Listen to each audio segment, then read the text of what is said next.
Welcome to the Deep Dive, the show where we take your sources, your research, your notes, everything you need to get smart, fast, and we extract those crucial insights, those aha moments. Right. So you can be genuinely well-informed without getting totally buried in, information overload. Exactly. And today, we're embarking on a journey, a deep dive into a book often called, well, a foundational text in personal development. A real guide for understanding achievement. Napoleon Hill's Think and Grow Rich. Right. It's a classic for a reason. That's right. For this deep dive, think of it as your personal reading cowboy mission. Like a cowboy setting out, clear purpose, knows where he's going, determined to get there. That's how we're approaching this.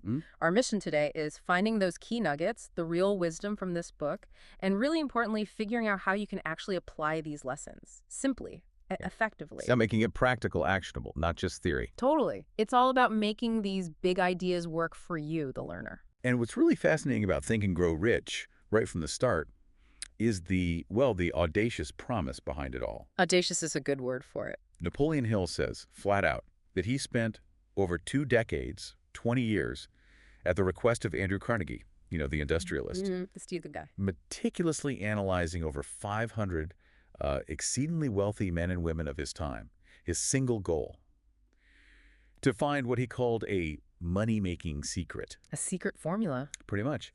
A set of principles he claims has been tested by thousands in all sorts of jobs, all walks of life. 500 successful people studied for 20 years, all to find one secret. That's quite the undertaking. It really is. And the results, Hill says, were incredible. He talks about how using this secret led to, well, huge fortunes, obviously, but also things like harmony in homes, achieving big personal goals way beyond just money. Okay, so broader than just cash. Definitely. He even mentions Charles M. Schwab, who worked closely with Carnegie. Apparently, Schwab used this very secret to help organize the massive United States Steel Corporation. Wow. Hill figures that single application was worth something like $600 million back then in money and opportunity. Just staggering numbers. Staggering is right. And it wasn't just business titans, was it? No, not at all. He gives other examples to show it works across the board, like a clergyman, right? Used the philosophy to earn $75,000 a year, which was a fortune then. How? By focusing his ministry on what people genuinely needed, not just what they thought they wanted. Then there was Arthur Nash, a tailor in Cincinnati. His business was nearly bankrupt. Okay. He used it as a guinea pig for the formula, turned it completely around, made it thrive. Hill also mentions Jennings Randolph, a college grad who used these principles, got elected to Congress 3 times, and supposedly had eyes on the White House. So it really is positioned as this universal framework for success, any field. That's the claim. It's not just a financial blueprint. Which brings up another key point he makes early on about education. He kind of redefines it, doesn't he? He does. He says this secret, these principles, might be more vital for success than what we normally think of as education, like formal schooling. Right. He uses Henry Ford and John Wanamaker as examples. Exactly. Both hugely successful, but with very little formal schooling. Hill argues they were truly educated because they knew how to educe, like draw out. Yeah, draw out, develop from within, to get knowledge, and then, this is the crucial part, apply it effectively in the real world, not just memorize facts. That redefinition itself is pretty powerful. It's about application, not just accumulation. Okay, so if this secret, this framework is so powerful, where does Hill say it all actually starts? What's the absolute first step? He's very clear. They bedrock the foundation. It's not just, wishing for something. Right. It's about cultivating what he calls a burning desire. A burning desire, not just any desire. No, and he makes a huge distinction there. A wish that's weak, fleeting, maybe you forget about it tomorrow. It has no real energy. To make anything happen with this philosophy, you need, and he uses these words, a keen, pulsating, burning desire for a definite major purpose, something specific. Pulsating. That's intense. It has to be. So intense it becomes an obsession, basically. It pushes everything else aside. That's the fuel that ignites the whole process. It separates a real goal from just, a daydream. And he gives that great example, right, to show the difference. Barnes and Edison. Oh, yeah, the Edwin C. Barnes story is perfect. Barnes wasn't anybody famous, no money, no connections, not much schooling. Hill basically calls him Mr. Nobody. Just some guy. Pretty much. But he had this one incredibly intense, singular desire to become Thomas Edison's business associate. Not just work for him, but be his partner, essentially. Exactly, which was a huge, audacious goal for someone like him. That was his fixed, definite purpose. He was laser-focused. So how did he do it? Just write a letter? No. He just showed up Yeah. at Edison's lab. No appointment, no introduction, driven purely by this obsession. Wow. Gutsy. Totally. He didn't even look the part, apparently looked like a tramp. But Edison saw something in his eyes, that intensity. Barnes was, and this is key, determined to remain ready until he got that which he was seeking. Ready, not just hopeful. Ready. He didn't just wish, he committed everything. He basically moved in, did any odd job, swept floors, just to be there. But that inner goal, that burning desire, never wavered. So he was preparing for the opportunity? He was the opportunity waiting to happen. This perfectly illustrates Hill's idea of burning all bridges behind you. No retreat. Barnes had to succeed or, well, metaphorically perished. He wasn't waiting for a lucky break. He was creating the conditions for it by being absolutely ready when Edison needed someone with exactly his kind of determination. So for you listening, the application here is, well, it's pretty banding, isn't it?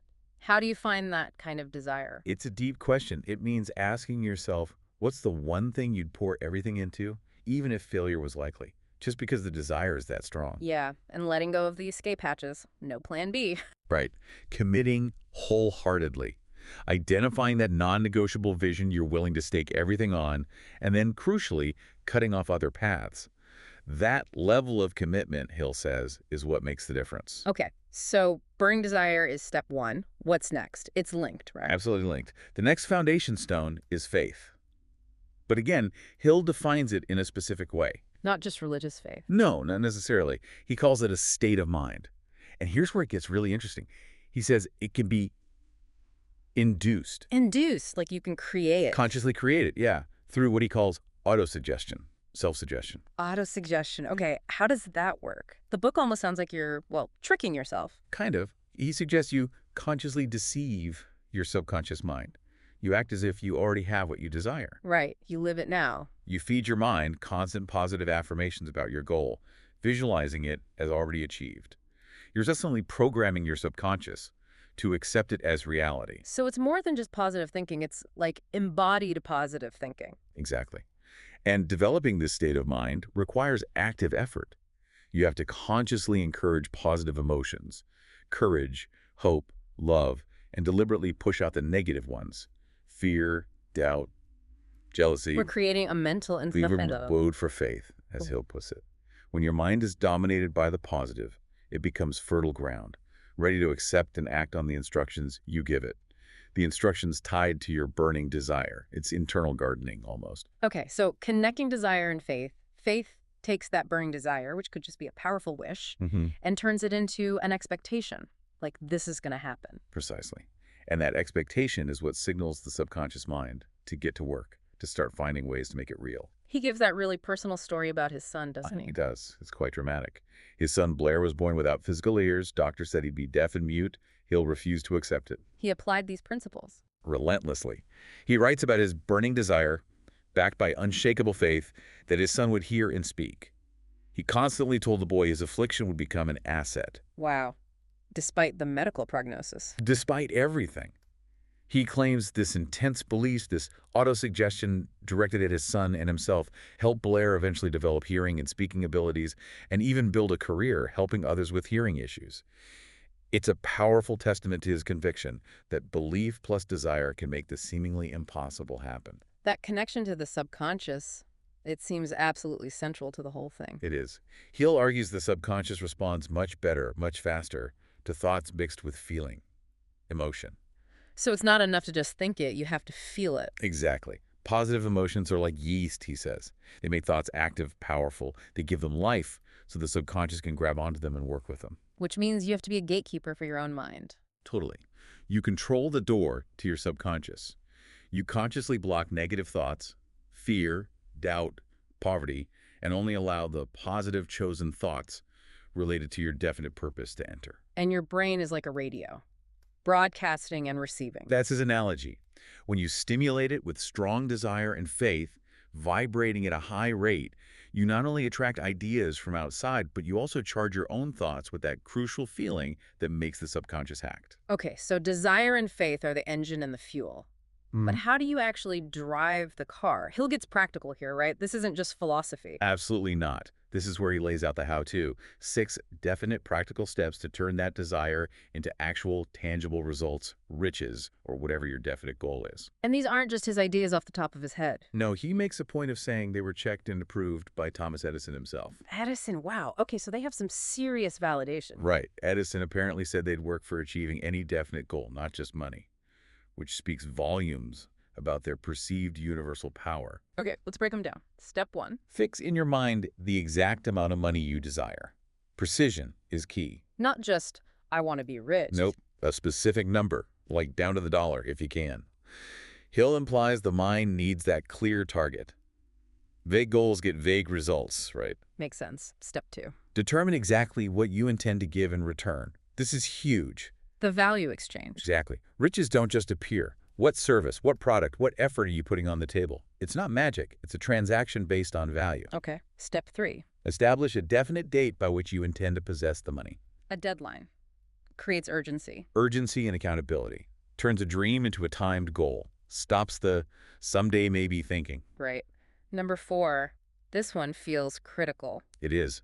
Create a definite plan for carrying out your desire, and this is the kicker, begin at once, whether you're ready or not. Begin at once. Don't wait for perfection. Don't wait. Procrastination is the enemy. Hill says start immediately with whatever plan you have, even if it's imperfect. Action creates momentum, and the plan evolves. Just start moving. Okay. Step 5. Write it all down. A clear, concise statement. The amount, the date, what you'll give, the plan. All of it. Putting it in writing reinforces it, makes it more concrete in your mind, and commits it to your subconscious. And the final step, number 6. This ties back to autosuggestion. Absolutely.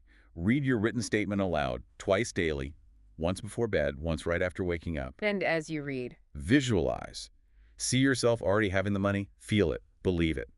This is the direct, consistent application of autosuggestion and faith, impressing the goal onto your subconscious mind. And he stresses these steps aren't crazy hard work, right? It's more about mental discipline. Right. No hard labor or ridiculousness, he says. It's about consistent mental application and unwavering purpose. That's what makes them work. It's important to remember when he was writing this, too, the context. Crucial. Right after the Great Depression. A changed world, he called it. He saw it as an opportunity. He did. He saw the collapse as leveling the playing field, making way for a new race of people. The winners would be the practical dreamers who can and will put their dreams into action. Practical dreamers. I like that. Yeah. He argued the world wasn't laughing at dreamers anymore. It was desperate for new ideas, ready to reward people with courage and initiative. The old ways were broken, creating huge openings. And he lists examples of these dreamers. Oh yeah, old roster. Columbus, dreaming of a new world. Copernicus, dreaming of a different universe. Henry Ford, dreaming of cars for everyone. Edison, dreaming of light. 10,000 failures, but he kept dreaming and trying. Whelan, building a tobacco empire from nothing. Lincoln, dreaming of a united nation. The Wright brothers, dreaming of flight. Marconi, dreaming of sending messages through the air. What's the common thread? They all started with a burning dream, backed it with incredible persistence, and just refused to quit. They were practical dreamers who took action. So the question for you, listening, is, what's your dream? Is it defined? Is the desire burning? And crucially, are you willing to be that practical dreamer? To take those steps, put it into action, even if the whole path isn't clear yet? Hill believed that post-Depression world was full of opportunities the old dreamers never knew. Because things were shaken up. Exactly. So a burning desire to be and to do, he said, was the starting point to grab those opportunities, seeing potential where others just saw chaos. Okay, so we've got the fire, the desire and faith, and the practical steps to get moving. But what keeps you going? What stops you from fizzling out? Hill identified some key pillars for sustained success, right? He does. 3 big ones that build on the foundation: decision, persistence, and the power of the mastermind. Let's start with decision. He calls it the mastery of procrastination. That's pretty direct. Very direct. The core idea isn't just making a decision, it's cultivating the habit of making definite decisions quickly. And then, this is just as important, sticking to them. Changing them slowly, if at all. Right. He flat out says indecision, combined with its twin, procrastination, is maybe the biggest cause of failure. It just drains your energy, lets chances slip away. He noticed a pattern. Yeah, he observed that people who fail are almost always indecisive. People who succeed, they tend to decide quickly and firmly. And he gives examples, like the Chicago fire. Powerful example. Mm-hmm. After the Great Chicago Fire, most merchants looked at the ruins and decided to leave, start over somewhere else. Too hard to rebuild. Understandable? Maybe. Maybe. Wow. But one guy, Marshall Field, stood there, pointed at the smoking rubble of his store and said, basically, right here, I'm building the world's greatest sword, no matter how many times it burns down. Wow, that's definite. That's definite decision. Yeah. And that store, Marshall Field's, became a symbol of that power-burning desire, definite decision, persistence. His peers retreated. He doubled down. And the American Revolution example, it wasn't just battles. No, Hill argues the foundation was laid before the big military victories. It was built on a series of definite, courageous decisions by individuals. Like signing the Declaration. Exactly. People like Samuel Adams, John Hancock, Jefferson. They made choices that were basically death sentences if things went wrong. Treason. Their decision, their commitment, their definite purpose came first. It created the movement Washington's armies eventually fought for. Adams and Hancock demanding British troops leave Boston. That decision led to conflict, yes, but it also solidified resolve. So individual decisions can spark huge movements. Absolutely. And this leads to Hill's warning about opinions. Right. Be careful who you listen to. Be very careful. He says opinions are the cheapest commodities on earth. Everyone's got one. They give them away freely, often without any basis in fact. So trust your own judgment. Gather facts quietly. Use your own brain. Make your own decision. And critically, don't talk too much about your plans, especially to people who might be negative, envious, or just scared themselves. Keep your definite purpose close to your chest. Protect it. If you talk too much, you dilute it or invite negativity. Both. You lose focus, and you open yourself up to doubt and criticism that can kill your resolve before you even start. Okay, so for you listening, the practical question is, where are you putting off decisions? What's the cost of that indecision right now? It's about exercising that decision muscle, moving from maybe to yes or no and committing. Okay, pillar number 2, persistence. Hill calls it the sustained effort necessary to induce faith. Yeah, this is the staying power. The ability to keep going despite setbacks, defeats, failures. It's what tempers your character, like carbon turns iron into steel. Without persistence, desire just fades. It's just a flash in the pan, yeah. Persistence gives it force, turns it into reality. And the classic story here is R.U. Darby, the gold mine guy. That's the one. Darby got gold fever, invested everything, dug and dug. Found nothing, quit. Sold his equipment cheap. And the next guy, The guy who bought the equipment brought in an engineer, found the vein of gold literally 3 feet from where Darby stopped digging. ouch, 3 feet from gold. Painful lesson. But Darby learned from it. Years later, selling life insurance, facing rejection after rejection. He remembered the gold mine. He remembered. He realized no doesn't always mean no. It might mean not now, or find another way. He refused to quit like he did before. That persistence made him a top salesman, over $1 million a year in sales. He wouldn't take no for an answer this time. There was that other little story that reinforced it for him, with his uncle and the kid. Yeah, almost funny. His uncle, known for his fierce temper, couldn't get this little kid to leave a mill. The kid just wouldn't budge, despite the shouting. Pure, simple persistence. This stayed put. Showed Darby again that no isn't always final. Sometimes it's just a test of your resolve. And we see this in other fields too, right? Like entertainment. Definitely. Hill mentions Fannie Hurst, the writer. Rejected countless times, 36 times, by one publisher alone. But she refused to quit. 36 times. And Kate Smith, the singer. Technically, thousands were better singers, but she had this unique quality and an absolute refusal to give up.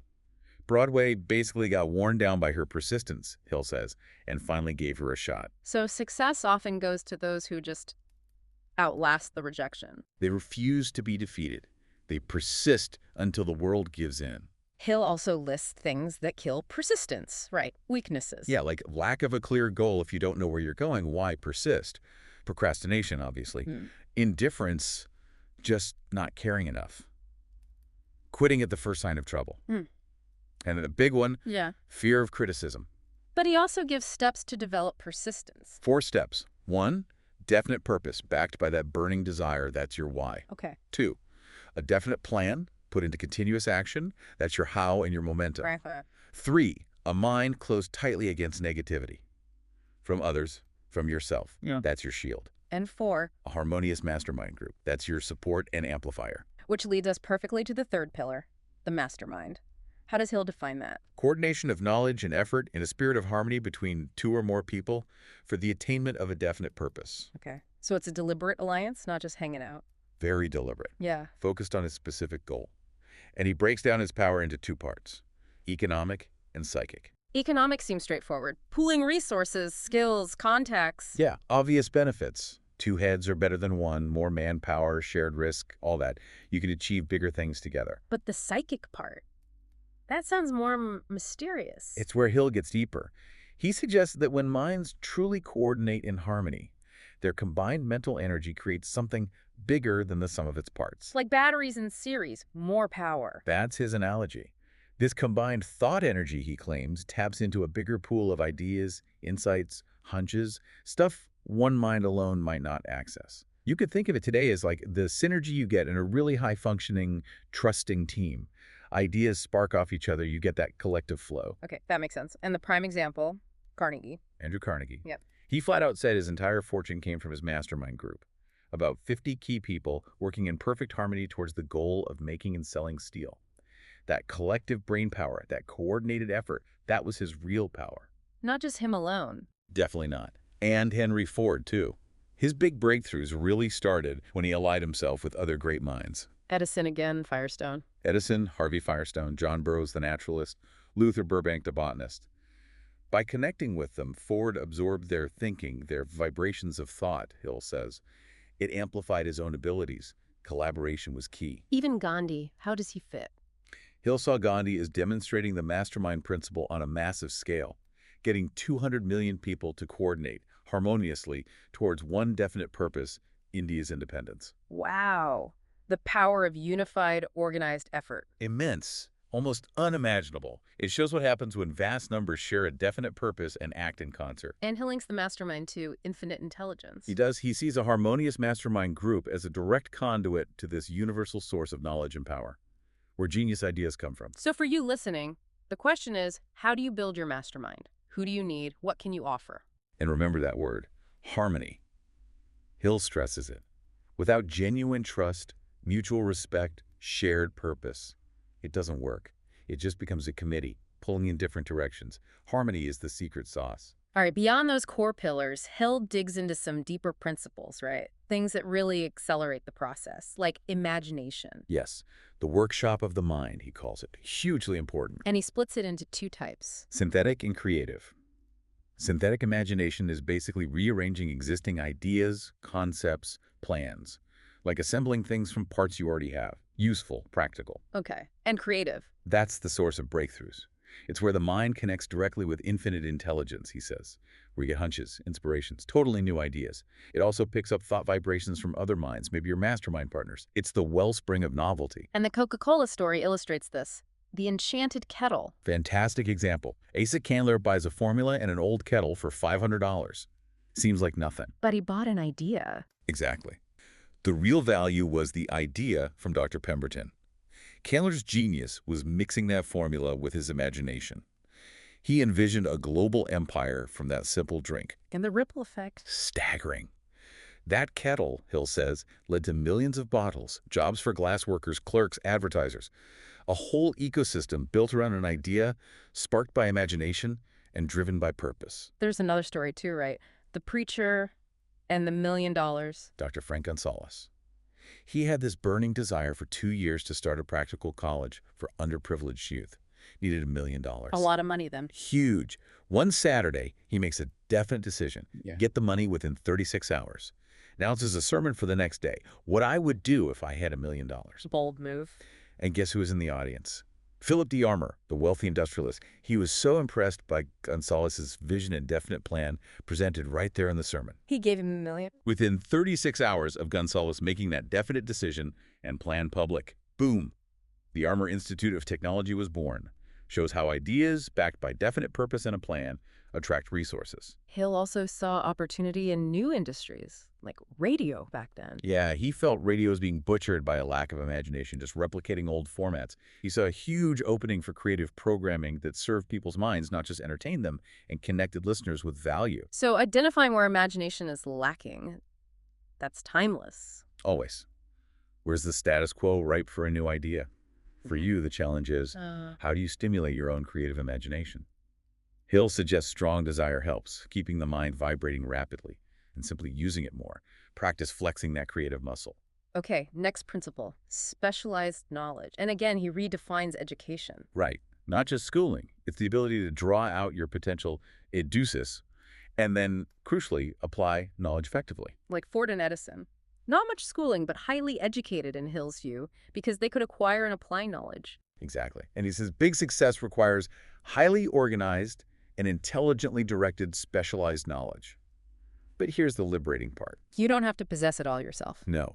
If you can organize a mastermind group that collectively has the needed knowledge, you wield the power. It's about knowing where to find and how to organize knowledge. That's the real skill. So learn how to acquire or purchase knowledge, then apply it. Decide what you need for your goal, find reliable sources, experience, experts, courses, whatever, and then put it into action with a definite plan. And the world needs specialists. Increasingly so, even back then.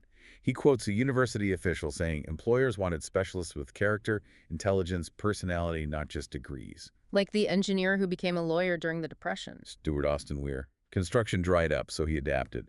Went back, got specialized knowledge in law, built a successful new career, shows the power of continuous learning and strategic reskilling. And that amazing story about marketing personal services. The woman who invented a new way to get jobs. Right. During the Depression, sheer necessity drove her. She created these detailed plan books for job seekers. Not just resumes. No, comprehensive proposals. They didn't just list skills. They showed the employer exactly how this person would benefit the company, solve problems, increase profits. It dramatized their value. She helped an unemployed salesman and her own son land jobs at their desired salaries using this proactive method. It highlights that mindset. Doing a thing well never is trouble. Exactly. Go above and beyond. Anticipate needs. Deliver exceptional value. He'll believe the future was about the go-giver, not the go-getter. Focus on service first. And he warned about industries that failed to do that, like railroads. Yeah, railroads, streetcar companies, coal.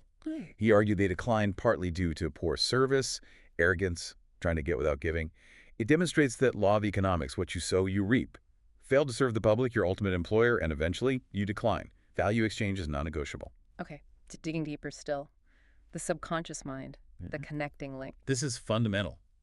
Your subconscious receives and files all your thoughts, positive or negative.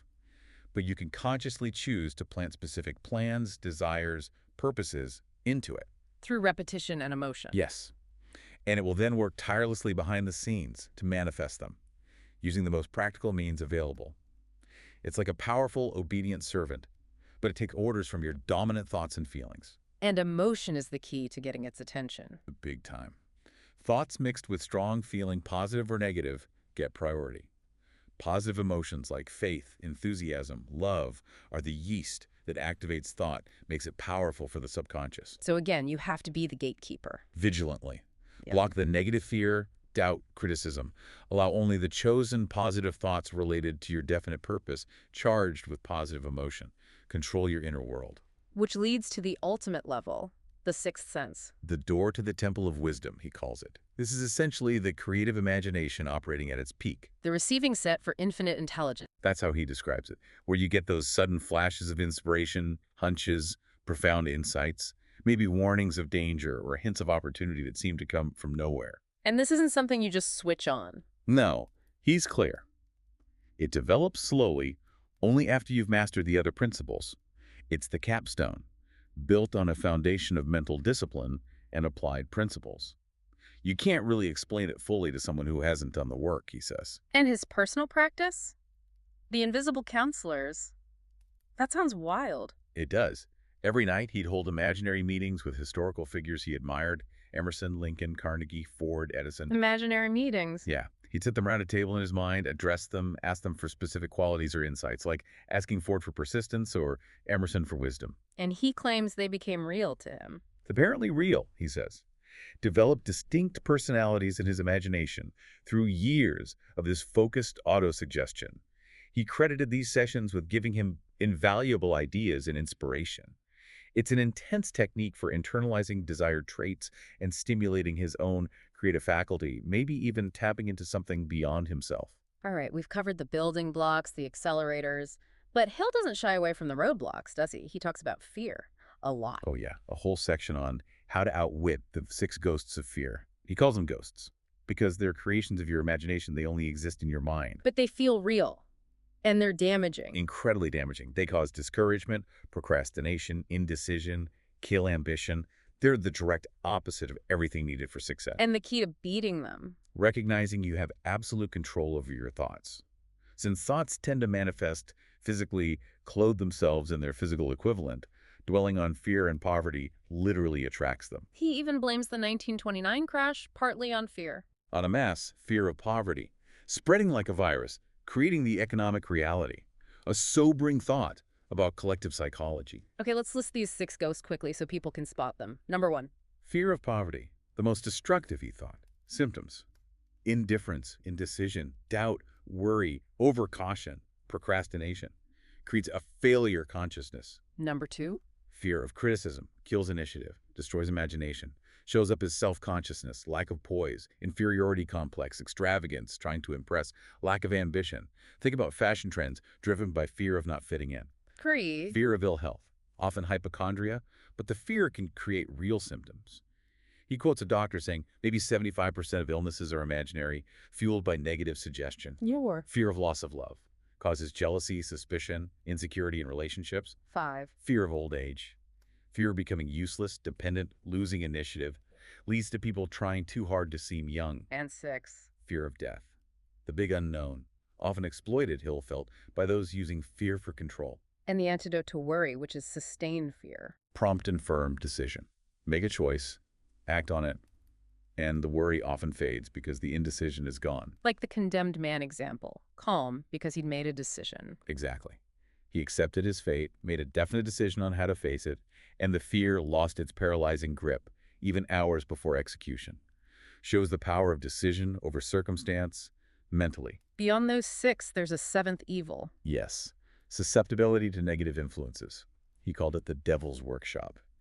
This is maybe even more dangerous because it's subtle. How so? It's the habit of leaving your mind open to negative suggestions from others, even well-meaning family or friends, or just letting your own negative thoughts run wild. It's like a slow poison, eroding your will without you realizing it. So how do you fight that? You have to build immunity. Use your willpower consciously, like a muscle. Hmm. Recognize your own tendencies towards laziness or fear, and actively fight them. Crucially, close your mind to discouraging people.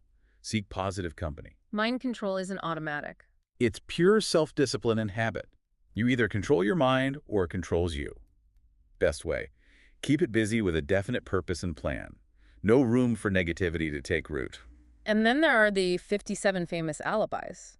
Excuses for failure. Yeah. People who fail, he noticed, always have excuses. Airtight alibis they defend fiercely. They're children of their imagination. And this philosophy makes those excuses useless. Obsolete, he says. It provides the roadmap. Yeah. If you fail, it's likely due to lack of application, not lack of opportunity, or some external factor you can blame. No more alibis. And he gives examples of people who refused alibis, like W.C. Fields. Great examples. Fields, over 60, lost everything in the Depression, could have made excuses. Instead, offered to work for free in movies just to get a start. Marie Dressler, too. Similar situation. Same thing. Around 60, broke, down and out. Persisted, took whatever she could get in the new movie business. Both faced huge odds, age, ruin, new field, but refused to quit. They made their own breaks. No alibis, just persistence. And he suggests self-analysis to find your own alibis. Yeah, it's a tough questionnaire in the book. Forces you to be brutally honest about your weaknesses, fears, procrastination. Even suggests getting feedback from someone who knows you well and won't spare your feelings. Confront the excuses head on. Okay, wrapping things up. Hill talks a lot about opportunity, especially in America at that time, and connects it to a fundamental law. Right. He paints America as this land of unparalleled freedom thought, choice, profession, property unique in the world, a place of immense individual potential. And he credits this to the miracle of capital. What did he mean by that? He saw capital not just as money, but as organized. Intelligent groups, scientists, inventors, educators, specialists using money efficiently for public good and profit. They build the infrastructure, fund the research, create the systems that allow civilization and opportunity to flourish. Like the breakfast example. Perfect illustration.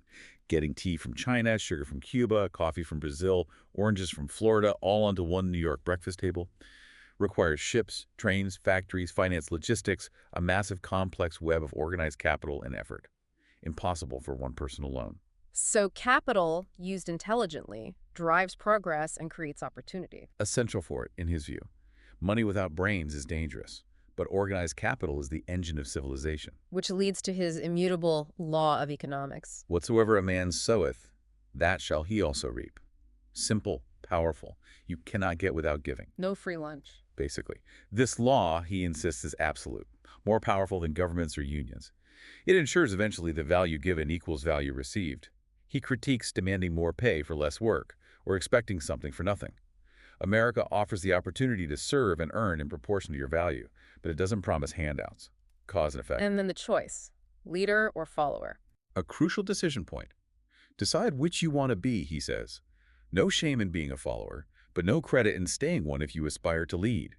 The compensation and responsibility are vastly different. And he lists traits of leadership. 11 of them. Courage, self-control, justice, definite decisions and plans, doing more than required, pleasing personality, sympathy, mastery of detail, taking responsibility, cooperation, qualities that can be developed. And also, importantly, reasons leaders fail. 10 big ones. Things like inability to organize details, unwillingness to do humble tasks, expecting pay just for knowing stuff without applying it, fear of competition, lack of imagination, selfishness, lack of self-control, intemperance, disloyalty, emphasizing authority over influence, relying on a title. Pitfalls to avoid. He saw a need for a new kind of leadership back then. Desperately. Across the board, politics, banking, industry, education, journalism, leaders focused on cooperation, service, equitable sharing, not just personal gain or power. He saw this need as a massive opportunity for people applying these principles. So bringing it all together, the philosophy is integrated, isn't it? Completely. Thought, backed by burning desire and faith, organizes into plans, fuels persistent action, gets amplified by a mastermind, all while you manage your subconscious and conquer fear. It's a system. And massive success, he insists, isn't just hard work or luck. Never. It's the result of definite demands based on applying these definite principles systematically and persistently. Intelligent application, not brute force. So as we wrap this deep dive on Think and Grow Rich, we've covered a lot. The power of burning desire and faith. The 6 practical steps to turn desire into reality. The strength from decision and persistence. The force multiplier of the mastermind. Imagination is the workshop. Specialized knowledge, marketing yourself. And facing down those ghosts of fear and negative influences, it's a comprehensive roadmap. It really is. A path laid out, like that cowboy's map to hidden gold, requires grit, purpose, strategy. And Hill leaves us with that stark warning about time. Right. Life is a checkerboard, and the player opposite you is time. If you hesitate or neglect to move promptly, your men will be wiped off the board by time. You are playing against a partner who will not tolerate indecision. Powerful. No room for dithering. So the final provocative thought for you, listening, comes straight from the book. There are no limitations to the mind except those we acknowledge. Both poverty and riches are the offspring of thought. So the question becomes, What limits are you ready to stop acknowledging in your own mind? What definite purpose will you choose? And what riches, tangible or intangible, might be waiting right there, ready to be cultivated once you make that definite decision and take unwavering action? something to really think about. Until next time, keep exploring, keep learning. And keep diving deep.